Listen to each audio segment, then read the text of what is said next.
astuu Harri Manninen, valmistautuu Matti Koivisto. Ja Harri Mannisesta kerrottakoon, että on Pirkkalasta tuolta Tampereen läheltä. Ja 2011 toisto leuanvedon Suomen mestari tässä alle 115 kiloisten sarjassa, Harri Manninen tässä vuorossa.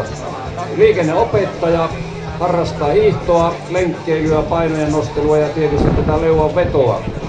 Ja myöskin tilausajobussin ajamista, niin että hänellä on semmoinen kortti hallinnassa. Liikenneopettaja Harri Manninen Pirkkala.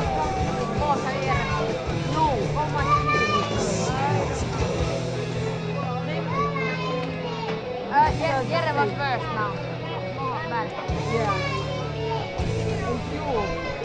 I was better than last year. But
no niin, ja Harri Manniselle 20 toistoa.